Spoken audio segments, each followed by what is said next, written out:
Olá, amigos do Liberal.com, estamos começando mais um podcast, a resenha olímpica para você, aqui no Liberal.com, nesta segunda-feira, início do mês de agosto, dia 2 de agosto, as Olimpíadas se desenrolando, trazendo muitas emoções, como é que foi o caso no final de semana, já fizemos 2 episódios, trouxemos gente aqui super envolvida com as Olimpíadas e hoje mais um convidado estará com a gente na resenha olímpica, comigo e com o Pedro Cruz. Não é isso, Pedro? Boa tarde. Exatamente, Abner. Boa tarde. Prazer estar aqui novamente para falar desse final de semana olímpico, dos últimos resultados, projetar um pouco do tênis e o que vem aí pela frente. E não podemos falar de tênis e não convidar o Landry Matos, um apaixonado ex-atleta, hoje também treinador, vai contar a história dele aqui pra gente, vai falar sobre o esporte, o desempenho do tênis que esse ano, nessas Olimpíadas no Japão, acabou marcando história, mas daqui a pouquinho a gente entra nesse detalhe. Antes disso, obrigado, Landry, por estar aqui com a gente.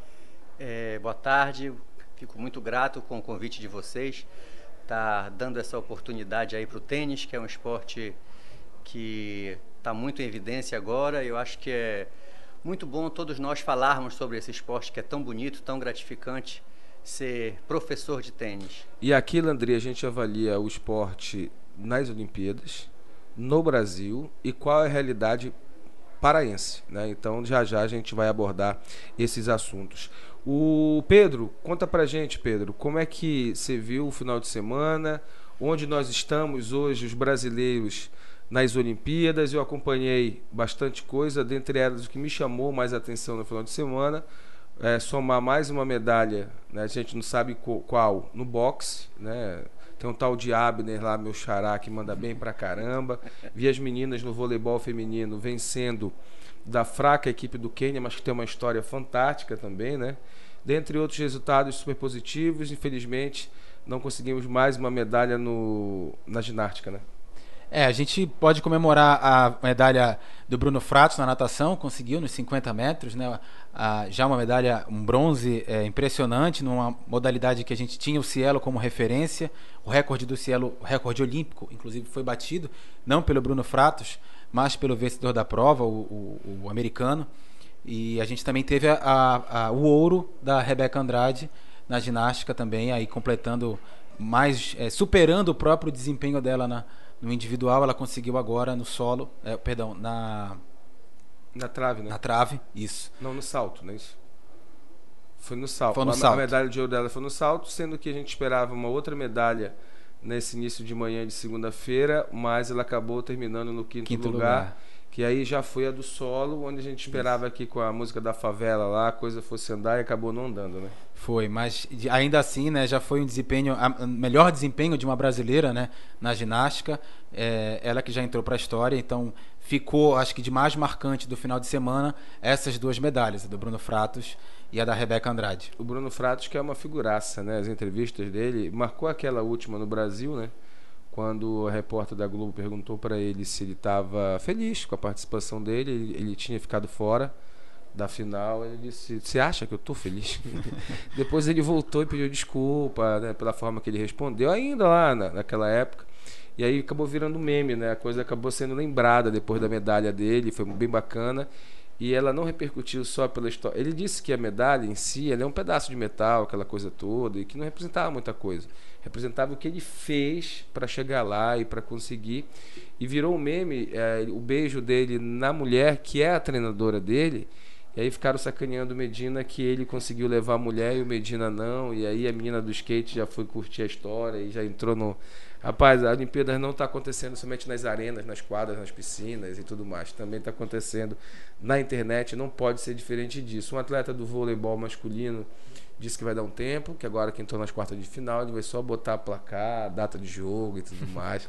Então a coisa tá bem interessante. Dando uma olhada no nosso roteiro, antes da gente começar a bater esse papo com o Landry Matos, que está com a gente aqui, ex-atleta, e também hoje treina uma figura que pode virar um atleta olímpico no futuro, e depois a gente vai falar a respeito disso. Eu estou vendo aqui que no vôlei de praia, o Evandro e o Bruno Schmidt deram aquele adeus, né? Isso, foram eliminados nas oitavas de final, perderam por uma dupla da Letônia por 2-0, o Evandro e Bruno Schmidt, que tinham aí uma expectativa de talvez brigar por um bronze, talvez foram eliminados mais cedo, voltando para o Brasil. O Bruno teve complicações da Covid, né? Ficou numa situação complicada, mas conseguiu ir para as Olimpíadas. Esse é um verdadeiro campeão, né? E no handebol, as meninas do Brasil deram tchau, enfrentaram a França, perderam de novo e aí estão de férias. Exato, né? Tiveram um desempenho melhor do que a equipe masculina, mas ainda assim não foi suficiente para passar da primeira fase. A equipe feminina perdeu por 29-22 para a França nessa madrugada, então não conseguiu se classificar para as quartas de final, e aí a gente já está sem equipe de handebol no Japão. O Zequias parece que vai aprontar de novo na canoagem, né? Isso, ele já venceu, já conseguiu se classificar, não foi de primeira, mas ele conseguiu se classificar depois, já para fase de quartas, né, de final. Vai voltar a competir na noite dessa segunda-feira, às 9h52, horário de Brasília, e caso avance, também vai poder disputar uma medalha ainda hoje à noite, numa disputa prevista para as 11h53, horário bem preciso esse, né? A gente deixa tempo para o final, mas só lembrar que hoje é 1h o Brasil entra em quadra para o vôlei masculino para enfrentar o Japão. E aí já é eliminatória, né? Já isso, foi por sorteio, inclusive, né? A escolha da equipe que o Brasil foi enfrentar na segunda fase foi por sorteio. Fugiu da Polônia e vai encarar o Japão aí agora. É uma equipe que é muito técnica, mas que tem baixa altura, né? Então o Brasil tem tudo, assim, acho que das possibilidades, ele pegou provavelmente, né, a equipe mais fraca, ou menos, o que seria um adversário mais fácil, por assim dizer. A gente sabe que qualquer modalidade pode ocorrer surpresa no vôlei, né? Vai um dia ruim da equipe, não sei. Mas em tese, muito em tese, o Brasil pegou um adversário fraco nessas quartas. E às 5h, o Brasil entra em campo no futebol, vai encarar o México. O México, que tirou... Não, perdão. É o México, que tirou o Brasil nas últimas Olimpíadas. Nas últimas Olimpíadas o Brasil foi campeão, que tirou o Brasil lá atrás também, num momento como esse. Então, colocado tudo... Vamos bater um papo com o Landry. Landry, o tênis, um esporte super de elite, né? Elitizado, e eu não estou criticando, pelo contrário, porque tem alguns esportes que para você ter acesso, você precisa ter quando não se tem um trabalho de base, social e tudo mais, você tem que ter uma condição financeira para poder praticar. Mas o tênis de quadra do Brasil nas Olimpíadas, sempre elas, né? As mulheres conseguiram fazer mais bonito que os homens. E não é só fazer mais bonito, é conseguir medalha. Algo que deu aquela parada nas Olimpíadas para curtir a situação. Imagino você, o amante do esporte, né? Realmente foi um fato inédito, né? Uma medalha olímpica para o Brasil, principalmente no tênis. O Brasil nunca tinha tido uma medalha olímpica, então, e veio justamente com as meninas, né? E foi um fato bem inusitado, porque elas foram convocadas somente uma semana antes de ir para a Olimpíada. Ainda sem saber, né? Nem sabiam de nada. Uma estava jogando o torneio na Letônia, se eu não me engano. Então, foram inscritas, vocês foram convocadas e foram. E elas foram traçando uma trajetória muito bonita. Elas salvaram durante a competição toda 8 match points. Só na final foram 4 match points. Então elas foram muito guerreiras. Força mental que exige disso, né? Exatamente, o tênis exige uma força mental incrível e elas foram fantásticas. Apesar de nós já tivemos o Guga, tivemos Jaime Sims, Meligene, tivemos vários atletas de ponta, o Belucci, nós nunca tínhamos tido uma medalha e veio pelas meninas. Isso foi fantástico, foi inédito realmente, como na ginástica, né? O caminho até a medalha, o que ficou mais marcado para você? No caminho das brasileiras até a medalha, dentro da competição, o que ficou mais marcado para você? Olha, o que ficou marcado foi a luta. Elas lutaram muito, elas foram fortes mentalmente o tempo todo, elas ficaram... Quando achavam que já estava perdida com match point contra, elas reverteram o jogo e isso que é o bacana no tênis, é a força mental, como vários têm a parte mental muito forte. Isso foi fantástico. Então vamos tentar decifrar essa questão de que elas foram chamadas de último momento. Esse último momento se deu por quê, André? Se deu por alguns fatores. Primeiro pelo ranking, né? Você tem que ter um ranking e elas não estavam classificadas e aí houveram algumas desistências. Aí foram desistindo, aí você vai vendo quem está classificado ou não, vai puxando no ranking e elas foram no final do final, foram... A repescagem da repescagem do que nem vestibular, exatamente. Né? A Rebeca mesmo, a nossa medalhista de ouro, ela se não tem a Covid e é cumprido o calendário olímpico direitinho, porque nós ficamos foi um ciclo de 5 anos de preparação por causa da Covid, né? Exato. E ela estava fora, porque ela parou para fazer cirurgia no joelho e tudo mais. E Ela não iria competir, se fosse ano passado. exatamente, ela não ia competir e vai lá e ganha a medalha de ouro. Da forma que foi, você acredita que isso tira aquela tensão, o peso da responsabilidade, faz o atleta até jogar mais leve? Olha, Acho que, quando o cara no caldeirão, a pressão é a mesma. a pressão é a mesma, exatamente. Eu acho que você está ali, sempre tem uma pressão, você está representando o seu país, né? Uma coisa que... E o povo brasileiro, ele tem aquele estigma de sempre cobrar, né, do atleta, mas não vê o que o atleta passa nessa caminhada toda, que é muito árdua, né? A caminhada para você chegar ali nesse ponto de você disputar uma Olimpíada, você tem que ser, realmente, você tem que ter um nível muito alto. E talvez o fato delas terem chegado dessa maneira, digamos assim, até sem tanta expectativa, tu acha que isso pode ter trabalhado a favor delas? Com certeza. De não assim, a gente tem que ganhar uma medalha no tênis. Elas foram lá, não, vamos cumprir o que a gente pode fazer. Exatamente, elas foram para se divertir realmente, sabe? Não, vamos jogar sem peso, vamos jogar, vamos bater na bola.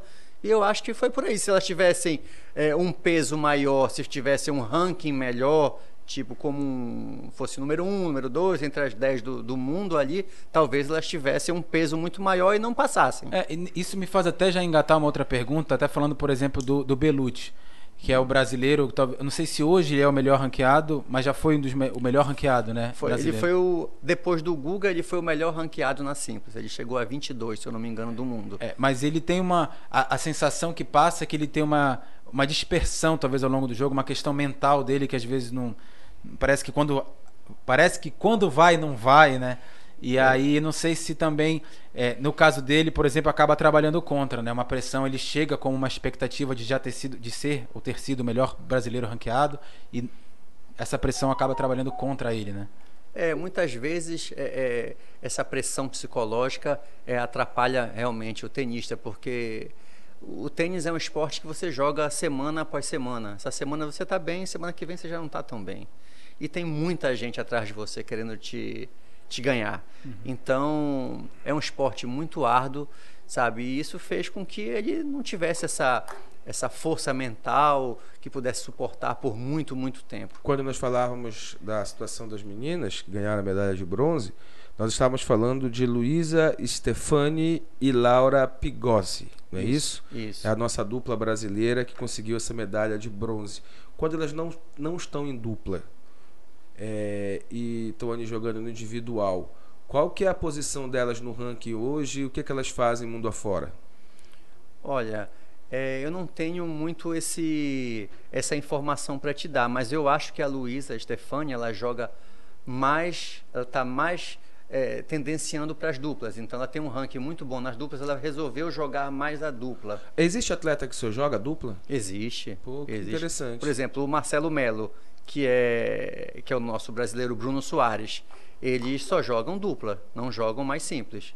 Então eles viram na metade do caminho lá que seria mais, vamos lá, vitorioso, seria mais legal, tendenciaram para esse lado.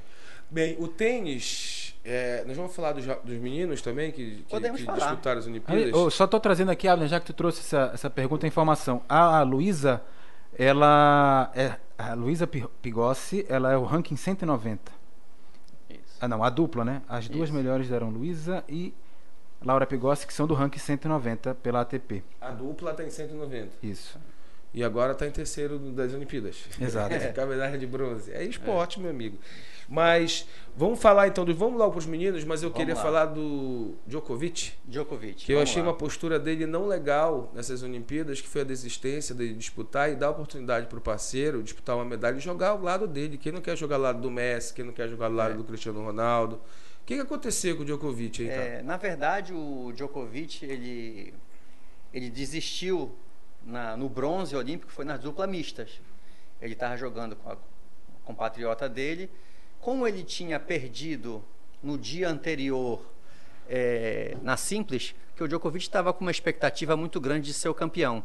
Na verdade, o mundo todo. Ele é o mais bem preparado. Ele ia ganhar todos os Grand Slam, mais a Olimpíadas. Né? Seria o único homem a fazer o Golden Slam, que chamam. Então, ele seria o primeiro. e ele estava com isso na cabeça. Só que no dia anterior ele jogou com o alemão Zverev e perdeu.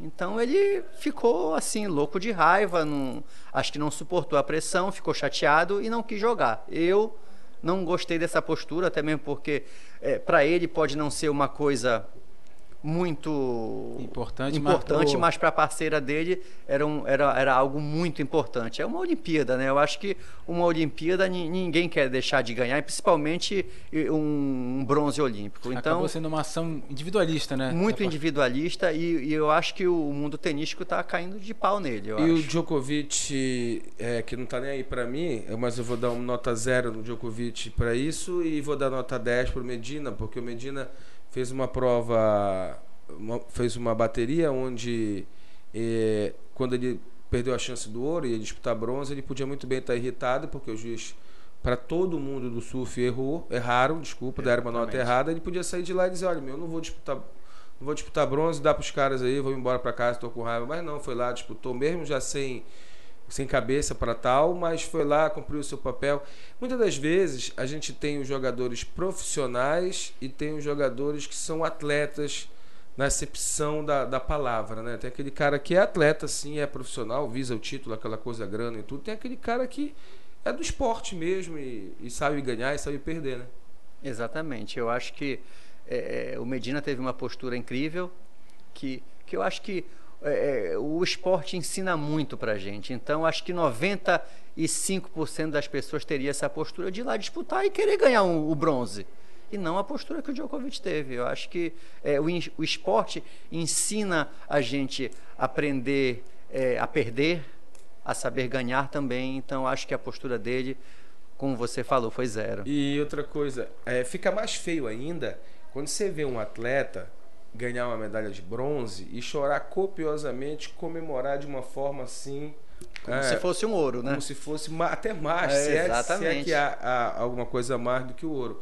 E aí você vê o atleta que precisa ser a referência, precisa dar exemplo, não necessariamente que ele seja obrigado, né? Mas o que ele alcançou no esporte e a vitrine que ele tem é uma via de mão dupla. E aí o cara vai e se comporta desse jeito. Não vi no Djokovic uma postura de que vários campeões de tênis ou de outros esportes conseguem agregar muito mais, né? O Djokovic, assim, não é a primeira vez que ele tem uma postura questionável, né? Ele é um cara que é meio, assim... Ele é polêmico, né? No mínimo, né? Até mesmo durante a pandemia, no ano passado, ele fez festa com aglomeração e meio que menosprezou. Ele foi fazer fez um torneio. Ele fez um torneio, um evento, e aí que todo mundo pegou Covid, cara. Exatamente. Foi muito doido isso. E, felizmente, o Djokovic deixa essa... Porque, assim, os Jogos Olímpicos, eles não vão pregar só coisas positivas também, né? O ser humano tá lá. Então, onde tem ser humano, você vai haver falha, vai haver... Com certeza. Né? E aí, mas a gente nunca espera de quem, de repente, foi lá para garantir só...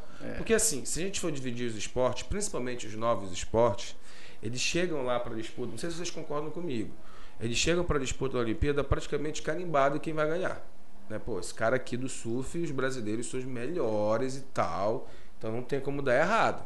Aí um brasileiro levou, né? Aí vamos para outro, o skate, os brasileiros mandam bem pra caramba, tudinho. O brasileiro não levou, mas medalhou, né? Com a Raíssa. Então, no com tênis, o Kelvin também, né? Com o Kelvin também. E com o tênis, cara, tu bota o Djokovic pra jogar e dá logo pra ele. Como botar o basquete americano bonitinho pra jogar, pô. Não? Todo o mundo tenístico tava achando que ele seria realmente o campeão, né? E eu achei que com essa postura dele, o que foi mais feio realmente foi ele abandonar uma outra pessoa, que seria o sonho de uma pessoa. Porque ele não está fazendo mal só para o ciclo olímpico, ele está fazendo para uma outra pessoa. Exatamente, que tinha um sonho. Ele tirou o sonho dessa pessoa. Imagina a moça lá aí, o treinador chegou lá e o cara falou que não vai jogar, não. Se fosse só o caso, como o Medina era só ele, não quero, tudo bem, mas ainda teve uma postura legal. Haveriam um de respeito com o adversário. Exatamente. Medalha com ele, ou como ocorreu com a Simone Biles também na ginástica. Ela tomou a decisão de não disputar, mas tinha outras americanas representando a equipe. Claro que ela era uma grande esperança de medalha para os Estados Unidos, mas foi uma decisão individual que só existiam outras pessoas ali para tentar e conseguiu ganhar uma, inclusive. Uma pergunta para vocês, por que a Simone não foi embora para os Estados Unidos? Ela vai disputar, inclusive, ela confirmou que ela vai disputar. Ela vai fazer a última prova à trave, né? Isso. Tinha esquecido disso, é verdade. Então, já que ela não foi embora, existia a expectativa de que ela fizesse alguma coisa. Além de bater palma pro pessoal que ela gosta e que tá ganhando medalha, que é uma postura super positiva também. Engraçado na ginástica, parece que todo mundo torce para todo mundo e não há essa divisão de país. Mas vamos lá para os nossos atletas. Vamos lá. No tênis. O que você avalia aí dos nossos brasileiros? Na participação. Nós tivemos a participação. Vou falar um pouquinho das duplas, né? O Brasil teria, na verdade, teriam duas duplas para jogar. Seria o Marcelo Melo e o Bruno Soares e o Thiago Monteiro, juntamente com o Marcelo Demoliner. Só que o Bruno Soares teve uma apendicite quando chegou lá no Japão e teve que ser operado lá mesmo e não pôde jogar as duplas, que geralmente jogam o Marcelo e o Bruno. E aí, quem entrou no lugar do Bruno foi o Demoliner.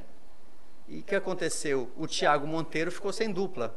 Aí não jogou dupla, jogou só simples. Ele iria jogar dupla e simples também. Então, só que o Marcelo e o Demoliner pegaram a dupla número 1 do mundo. Caiu no sorteio. Caiu no sorteio. Aí eles perderam na primeira rodada. Tiveram 7 duros, mas perderam na primeira rodada.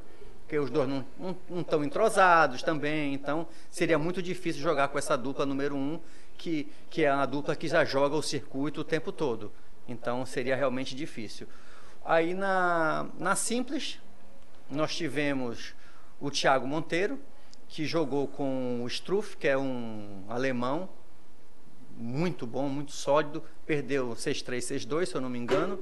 E tivemos o João Menezes, que é um atleta mais novo, que foi classificado através dos Jogos Pan-Americanos, foi classificado para Olimpíadas e jogou com o Marin Cilic. O Marin Cilic foi um veterano que foi campeão já do US Open, que é um grande slam, é um baita de um jogador.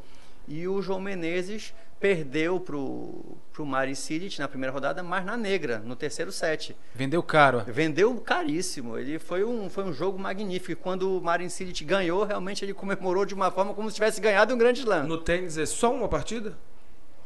Perdeu, tá fora. Eliminatório, né? Eliminatório. O tênis sempre foi. Não tem ai, né? Não tem. Perdeu, cai fora, tchau, tchau. Tem que fazer a coisa acontecer. Eu gosto muito do tênis, mas eu penso que o domínio, muitas das vezes, de um atleta durante muito tempo acaba tirando um pouquinho do brilho da competição, e não do esporte em si, mas da competição. Seja para qualquer esporte. E no tênis, eu como consumidor, tenho essa... o cara já vai ganhar e tal, aquela coisa toda. Mas quando inventaram o Nadal, inventaram o Djokovic, mais o Federer, aí a coisa ficou mais... O inventado que eu digo é quando surgiram esses caras que são os monstros. Então, por exemplo, jogo de futebol internacional, eu só paro para assistir clássico. E quando é o tênis que esses caras estão se enfrentando, aí não só a comunidade do tênis, acho que quem é curioso também vai lá para olhar, né? Realmente esses três aí são gênios do esporte. A gente pode falar, assistir esses caras jogar é fantástico. Eu já assisti, tive a oportunidade de assistir o Nadal jogando, não tive a oportunidade de ver o Djokovic e nem o Federer, mas esses caras é um sonho, sabe? Mas o Djokovic você não precisa, tá queimado. Depois que a gente dá uma perdoada nele, você vai lá e assiste o Djokovic. Ô, Landry, como é que tá o tênis no estado do Pará?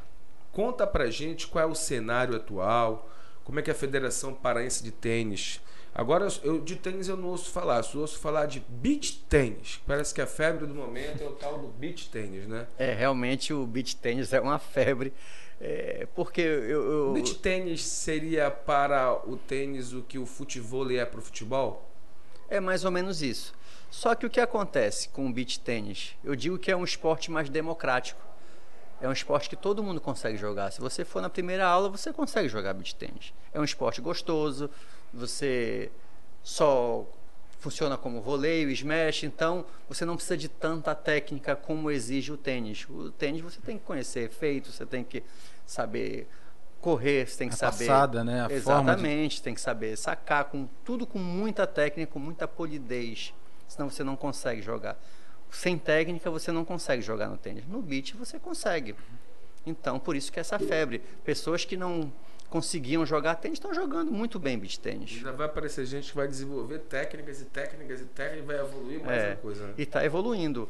Agora, o tênis, como você me perguntou agora, a gente começou a ver uma luz agora porque entrou um novo presidente, que é o Roberto Cataoca, que está fazendo um trabalho muito bom. Ele está desenvolvendo, começando a fazer torneios, fazendo torneios de beach tênis. Teve um evento agora em Salinas muito legal, e com essa pandemia deu uma parada, mas a gente está programando agora para voltar aos torneios de tênis. E eu acho que com essa federação vai dar um impulso realmente no nosso tênis. E Landry, desculpa, Abner. Fica à vontade, Pedro. A formação do tenista ela tem que começar muito cedo, né? Geralmente a gente vê com 5, 6 anos o menino ou a menina que quiser jogar já tem que estar batendo raquete aí para começar a aprender. E como é que é hoje no Pará? Existe algum circuito? Como é que tem sido o incentivo a tentar... A gente teve, por exemplo, o Gustavo Kirten lá nos anos 2000, início dos anos 2000, e de lá para cá não teve um outro jogador ou uma formação grande, assim, uma onda de jogadores surgindo. Teve um ou outro, como citou o próprio Belucci, o Melo, mas a gente não vê no geral assim vindo uma onda de tenistas. O que falta para talvez surgir mais? Ou no Pará, ou no Brasil também? Olha, no Brasil eu te digo que nós temos muitos tenistas muito bons, tá?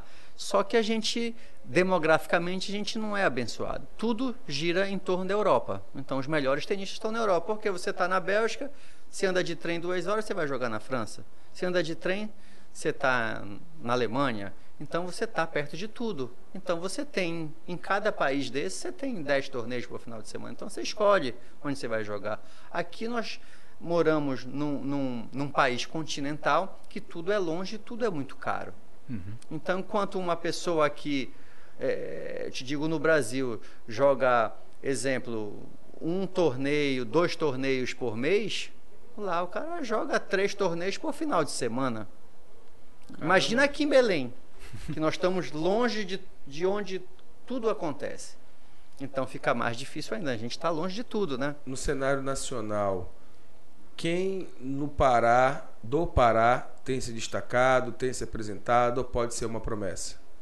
Olha, tem... Assim, no Pará tem alguns garotos que têm jogado, têm treinado bastante, viajado para jogar competições. Eu sou meio suspeito para falar. Sempre espaçadas, né? Exatamente, mas faz muito tempo que nós não temos assim tenistas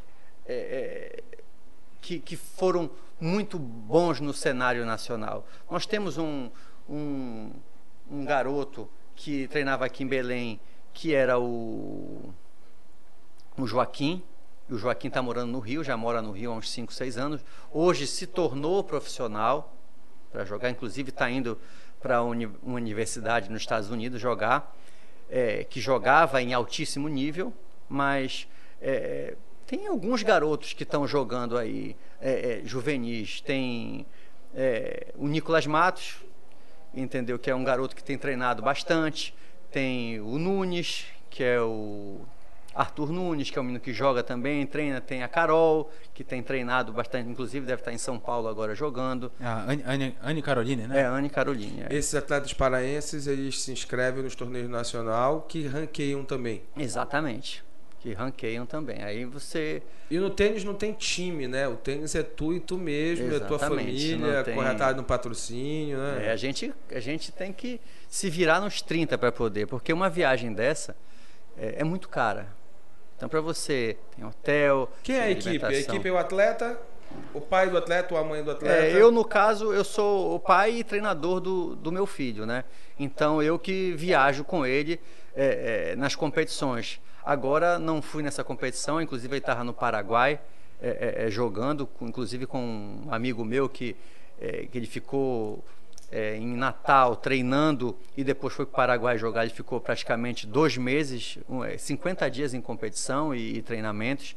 Passou as férias, inclusive, ele treinando. Tem 12 anos, né? Tem 12 anos. E bora organizar aqui. Então, a gente trouxe das Olimpíadas para a realidade, aquela coisa toda, e aí a gente traz o Landry para perguntar, Landry, como é que tá, qual é o cenário do tênis no Pará e tal, onde é que ele está?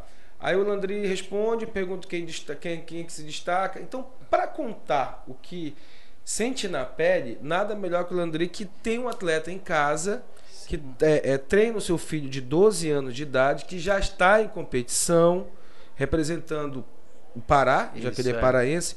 Fala pra gente como se dá ideia de entrar no esporte, treinamento e essas viagens.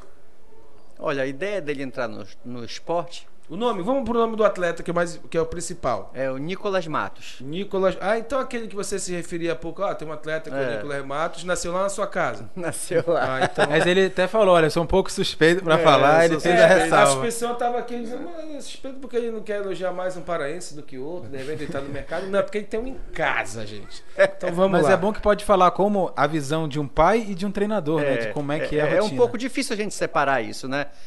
Principalmente eles que não conseguem, a gente às vezes está na quadra brigando como treinador, mas ele pensa que é como pai, aí chega em casa e fica chateado. Esse é o outro lado. Daqui a pouco a gente vai falar sobre a psicologia no esporte. É difícil. Mas me conta, cara, como é que inicia esse trabalho com o garoto? Vamos falar do teu garoto. Tá, vamos Inicia ali, ele vai ser atleta, ele não vai. Como é que se dá tudo? Olha, ele iniciou me vendo jogar, que eu jogava os torneios e tal, na Assembleia, os paraenses que tinham aqui, eu jogava e ele acho que teve gosto. Eu tenho um filho mais velho que não pegou gosto pelo tênis, mas o pequeno quis jogar. E ele, a partir do momento, ele me pediu, pai, queria treinar tênis. Eu falei, então vamos lá. Aí comecei a dar aula para ele. Depois de um tempo, eu achei que tinha que ser uma coisa muito lúdica para ele também, ter contato com outros garotos.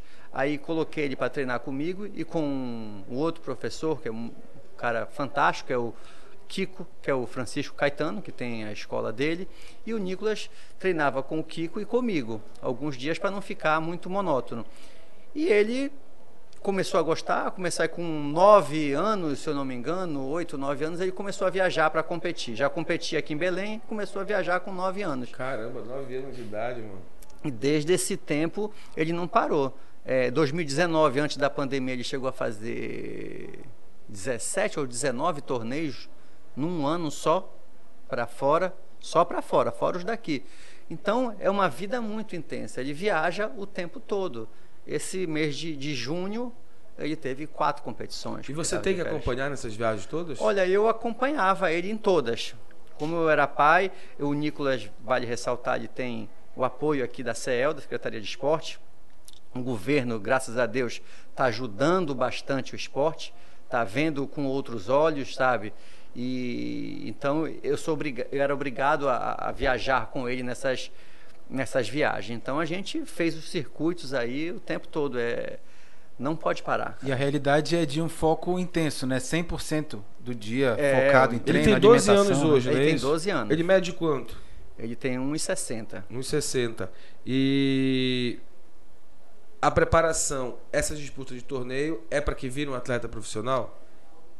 Na verdade, ele quer. A gente tem um plano A, que a gente chama, tem plano B, tem o Nicolas estuda numa escola americana, tá? Desde pequeno ele foi alfabetizado em inglês, então ele tem um projeto que ele quer morar nos Estados Unidos futuramente, e a gente de que forma eu vou ajudar? Eu vou fazer uma base muito boa para ele, para que ele possa alcançar o melhor possível o sonho dele. Então, ele tem vontade de estudar numa universidade nos Estados Unidos e eu estou preparando para isso. No tênis, quem tem 12 anos joga com quem tem 12 anos, joga com gente mais nova ou gente mais velha?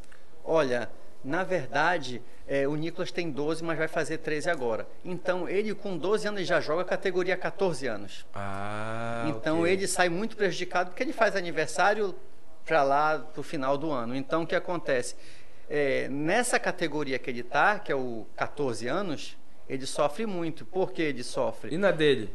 Hã? Na dele? Não, essa é a categoria dele, 14 anos. Mas como ele vai fazer aniversário no final do ano, ele já joga 14, mesmo estando 12. Então tem categoria até 12 e de 12 a 14? Tem assim, a categoria 12 anos, até 12, até 14, até 16 e até 18. Tá, então ele com 12 ele pode jogar contra quem tem 11, contra quem Não, tem 13... Não, só contra só quem pra 12, cima. 13 e 14. Então, o que acontece com o Nicolas? Ele tem 12 ainda, ele ainda não desenvolveu a parte hormonal, ele ainda é pequeno. Como ele joga, às vezes, com um garoto de 14 anos que 1,80 m. Saquei. Com 1,85 m, como é que já tem pelo? A melhor participação do Nicolas?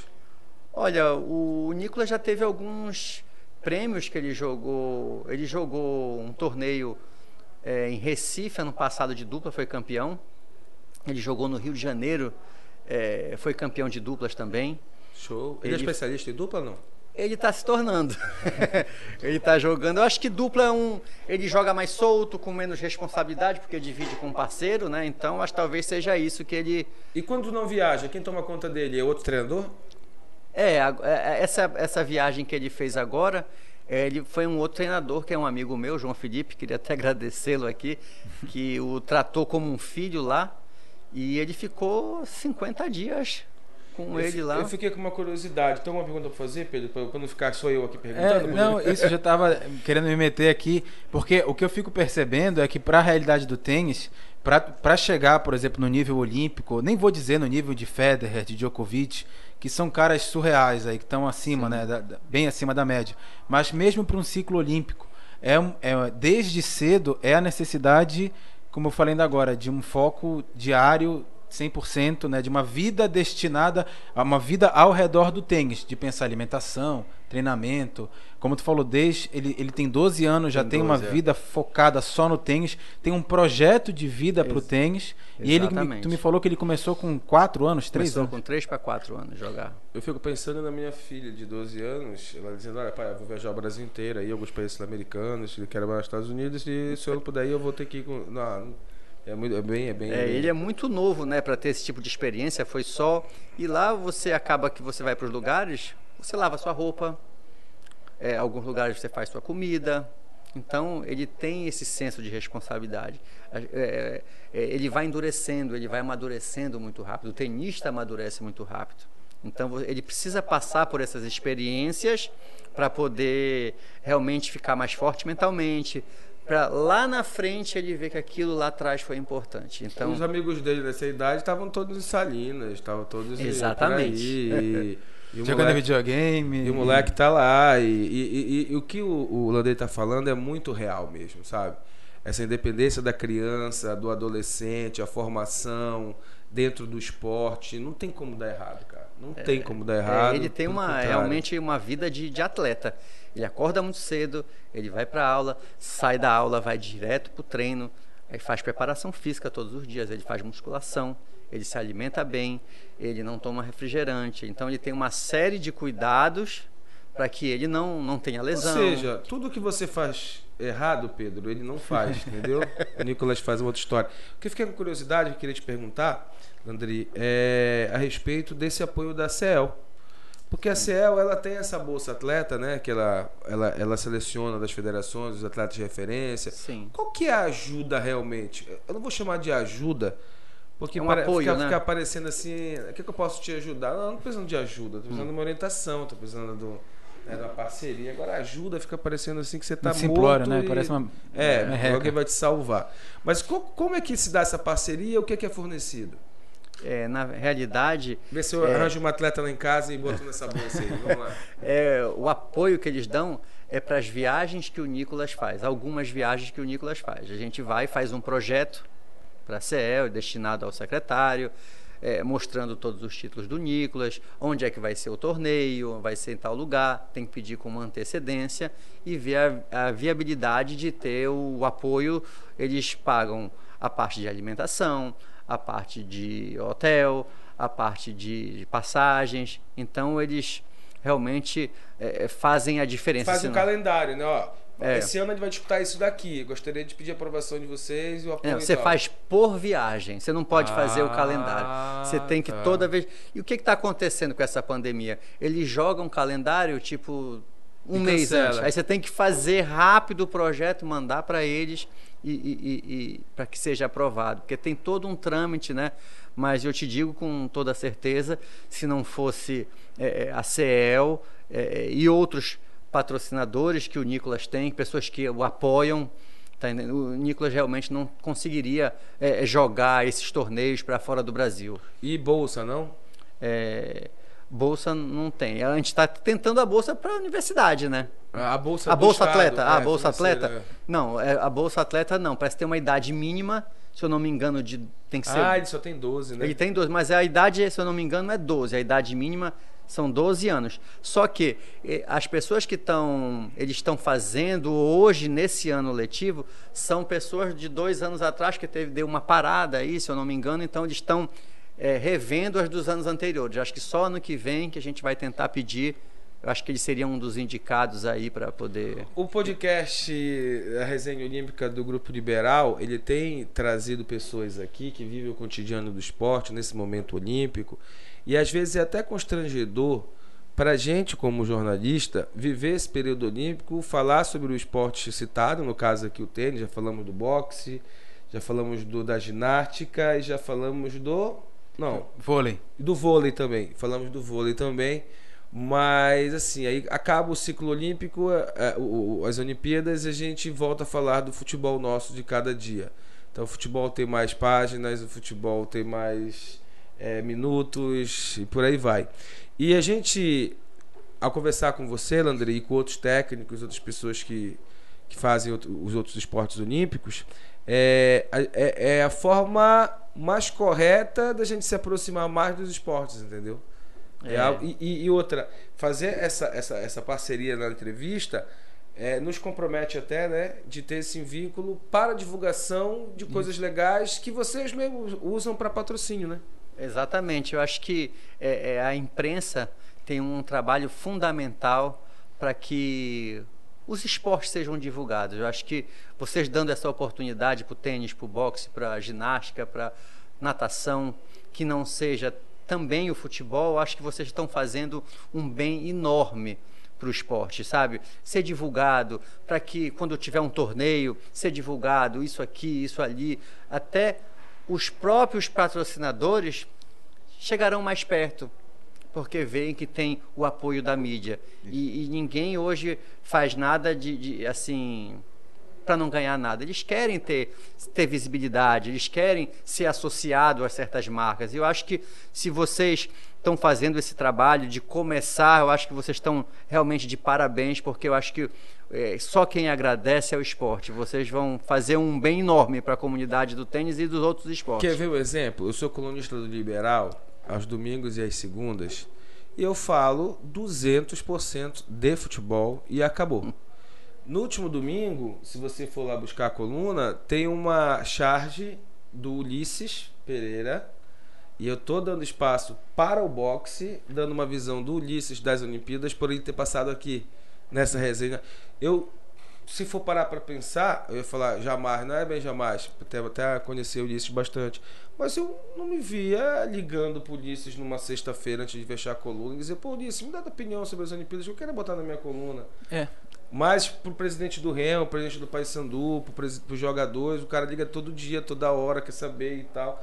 Eu acho que tem que ter um encontro aí, tá? Entre o público, que precisa se interessar por outros esportes além do futebol, do patrocinador, que vai ver que esse público se interessou também apoiar o esporte olímpico, e a imprensa de ver que a audiência aumentou e tem mais gente comprando o esporte olímpico. Exatamente. E juntar, porque às vezes a gente bota a culpa só na imprensa e também não fica legal, né? A gente tem, inclusive, desde o início do mês de julho, aqui no Grupo Liberal, a gente aumentou o nosso caderno de sábado, no que a gente chama de Super Sábado. Passou a ser um caderno tabloide, né, formato aberto, né, que nem revista. São 20 páginas. E nesse conteúdo, a gente tem, nesse maior espaço, a gente tem aproveitado justamente para mostrar os esportes, vamos botar entre aspas, tá, amadores, o que não é futebol, dar mais espaço para o boxe, para o tênis. A gente inclusive fez uma matéria, um perfil da Anne Caroline, uma entrevista com ela, ping-pong, que a gente chama, né, que é de perguntas e respostas.